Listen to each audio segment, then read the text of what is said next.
So what did I do before streaming? Before streaming, first I was born. Then I immediately started charming your mother in the maternity ward. I went to school, went to college. I was going to a pretty prestigious liberal arts college.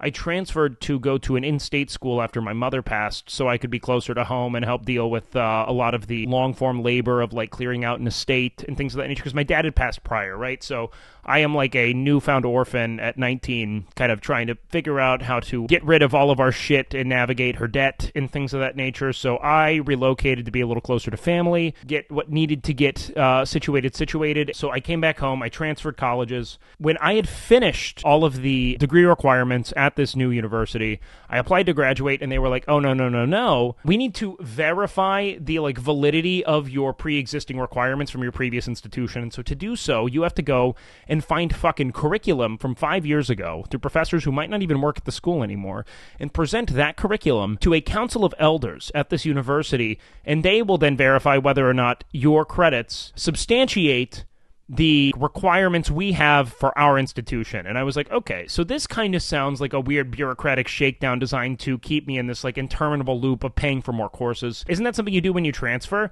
No, apparently. It's something you do when you apply to graduate. And so they were happy to use my credits as placeholders, but I had no idea that I would then have to go through this, like, long-form appeal and approval process, which is obnoxious, right? And so I decided, you know what I'm going to do? I'm going to deal with this later. I procrastinated, and I donated all of my belongings to, like, Red Cross. They came with, like, a truck and just picked everything up. I bought a $2,000 motorcycle, and I rode that from Denver to Alaska, and then Alaska to Argentina. When I came back, I started working at a landscape architecture firm that my sister was working the books for.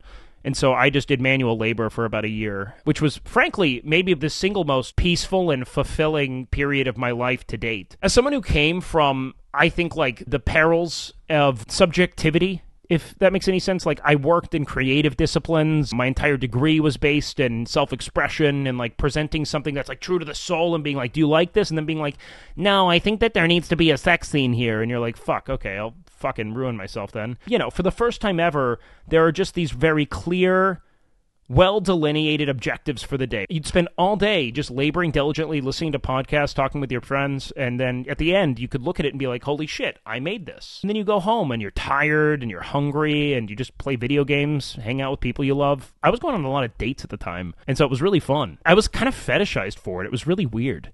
People liked that I was, like, working manual labor. Like, I was dating women that were, like, wealthy and successful and older than me. And they just liked that I was this fucking, like, gardener. What do you do? And I'm like, I plant trees for a living. It's honest work. I had just started, like, growing my hair out. So I would, like, show up in, like, Carhartts and shit to dates with work boots. And then they'd talk to me. And, you know, I talk like I talk. And so they'd be like, oh, wow, a simple laborer with an intellectual curiosity he was never able to feed. They felt like they found a hidden gem, you know? But I started dating someone through that, and she was a model. She would always post on Instagram with, like, dumb hashtags and shit, and so I would make fun of it. She would do, like, the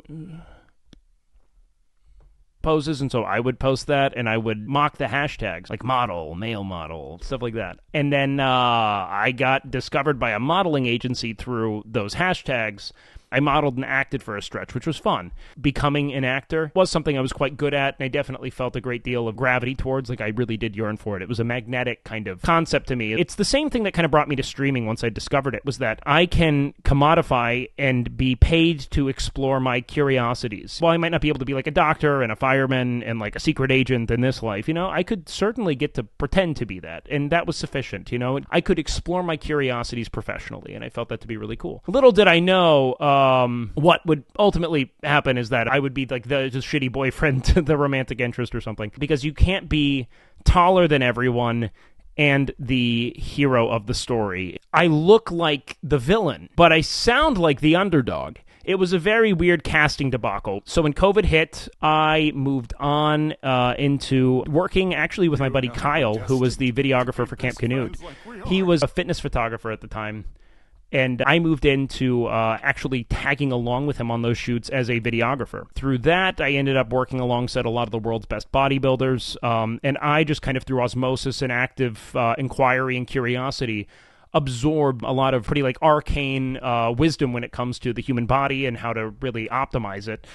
And through that, I kind of started personal training. I had started meeting some people in Austin who were streamers, going to a few parties and hanging out with people. I'd actually ended up meeting some people who connected me with Austin Show, who I trained when he was in town. You know, I think I had started streaming maybe around that time as well at the behest of some friends who were like, hey, you can talk. You'd make a good streamer. Give it a whirl. Through actually training Austin Show once, I started kind of developing a reputation in the circle as someone who could, one, talk, and two, knew a couple of things about how to optimize the body. And I think when Maya broke up with Miz, I ended up training with Maya at the behest of Austin Show for a little bit. And then, I just kind of kept streaming. Miz only lasted like 3 weeks because he has the attention span of a fruit fly. But, after a while, Camp Canute came around. I was already friends with Canute. He and I had been shooting the shit for a while on stream, just in a bodybuilding capacity. We would do Olympia predictions, talk about lifting weights. When Camp Canute came around, he included me, and that's kind of where my whole career started. Literally everything I've ever done in my life is complete and utter fucking chaos. It's nonsense. It's just a great deal of good fortune that I'd like to imagine is something I was able to capitalize on the basis of, one, I think just generally goodwill. I think I've tried my best to be as good and loving and open-hearted as a person as I can be. And two, I think, persistence on some level. I kept trying to do dumb things. But I would say that my life has been mostly dumb luck, and I'm incredibly fortunate to have the cast of individuals around me who have supported me through that, and your mother to ensure that my balls were always drained and empty, not full of piss. What hopes do you have beyond streaming? I have never thought much beyond what's going on at any given moment. I don't know what the fuck I'm going to do when all of this comes to an end whatsoever, to be honest with you, man. No clue. Right now, what I really want to focus on is really tunneling all of my energy into giving this what I think is my best. In the event that it doesn't go over well, so be it. You know what I mean? I'll probably return to school, try to pursue a doctorate, see if I can become a professor. I don't know, teach high school English or something. Who knows, man?